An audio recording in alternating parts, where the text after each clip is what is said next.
এদিকে স্থগিত এইচএসসি ও সমমানের পরীক্ষা বাতিলের সিদ্ধান্ত প্রত্যাখ্যান করে ৩ দফা দাবি দিয়েছে সাধারণ শিক্ষার্থীরা।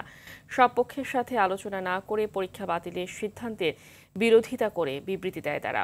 বৈষম্য বিরোধী ছাত্র আন্দোলন নেতারাও পরীক্ষা বাতিলের সিদ্ধান্তকে অযৌক্তিক মনে করেন। শিক্ষাবিদ অধ্যাপক ডক্টর আব্দুল হাকিম খান বলেন, পরীক্ষা বাতিল থাকলে ভবিষ্যতে ১৫ লাখ পরীক্ষার্থীর মেধা নিয়ে প্রশ্ন উঠবে। সাদিয়া কানিজের রিপোর্ট।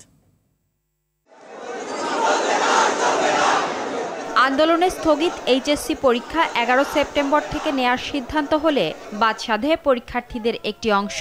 মঙ্গলবার সচিবালয়ে অবস্থান নিয়ে স্থগিত বিষয়ে বিনা পরীক্ষায় পাশের দাবি আদায় করে নেয় তারা। ওই অবশিষ্ট পরীক্ষাগুলো বাতিল ঘোষণা করছি। তবে তাদের দাবির সাথে একমত নয় অন্যরা। স্থগিত বিষয়ে পরীক্ষা নেওয়া সহ ৩ দফা দাবি জানায় সাধারণ শিক্ষার্থীরা। দাবি না মানা পর্যন্ত আন্দোলন চালিয়ে যাওয়ার ঘোষণা তাদের। যে সকল শিক্ষার্থী আহত হয় নাই, পরীক্ষা দেওয়ার মতো পরিস্থিতি আছে, তাদের জন্য পরীক্ষার অবশ্যই ব্যবস্থা করতে হবে।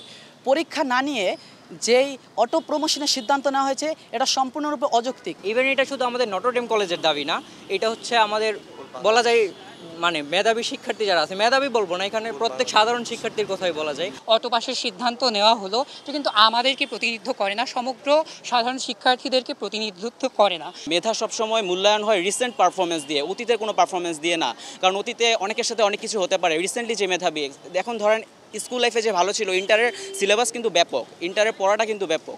এখন এই ইন্টারের পড়াটা কিন্তু সবার নেওয়ার ক্যাপাবিলিটি নেই। এখন যারা নিতে পারছে, যারা 2 বছর কষ্ট করে পরিশ্রম করলো, তাদের তো মূল্যায়ন হলো না। স্থগিত বিষয়ে এইচএসসি পরীক্ষা বাতিলের সিদ্ধান্তকে সমর্থন করে না বৈষম্য বিরোধী ছাত্র আন্দোলনও। সুস্থ একটি প্রতিযোগিতা কিংবা মেধার যে মূল্যায়ন, এটিকে প্রতিনিধিত্ব করে না। যে ডিসিশনটি এসেছে, এটি আমাদের জায়গা থেকে মনে হয়েছে এটি একটি যৌক্তিক ডিসিশন নয়। সরকারকে পরীক্ষা বাতিলের সিদ্ধান্ত থেকে সরে আসার আহ্বান জানান বুয়েটের অধ্যাপক ডক্টর আব্দুল হাকিম খান। এভাবে হঠাৎ করে ৪-৫০০ ছেলে মেয়ের জন্য আমরা ১৫ লক্ষ শিক্ষার্থীকে মানে হতাশার সাগরে ফাঁকিয়ে দিতে পারি না, এবং অনেকে মানসিকভাবেও কিন্তু বিপর্যস্ত হয়ে যাবে। এখন এটা এমনও হতে পারে যে ২ মাস বা ৩ মাস বা ৪ মাস পরে যারা আহত থাকবে, তাদেরকে আবার আমরা কিন্তু প্রাইভেট ইউনিভার্সিটি বা অনেক জায়গায় দেখা যায় যে মেকআপ এক্সাম সিস্টেম আছে, বিদেশেও কিন্তু আছে।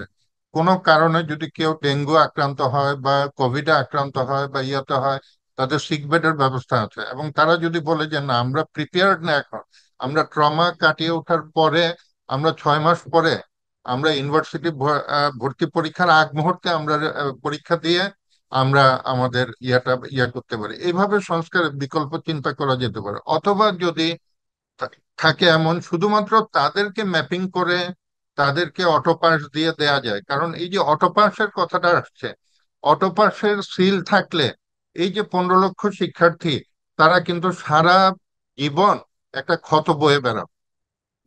এইভাবে আমরা শিক্ষার্থীদের জীবনকে বিপন্ন করে দিতে পারি। আন্দোলনে আহত পরীক্ষার্থীদের জন্য বিকল্প ব্যবস্থা করার পরামর্শ এই শিক্ষাবিদের। সাদিয়া কানিজ, RTV, ঢাকা।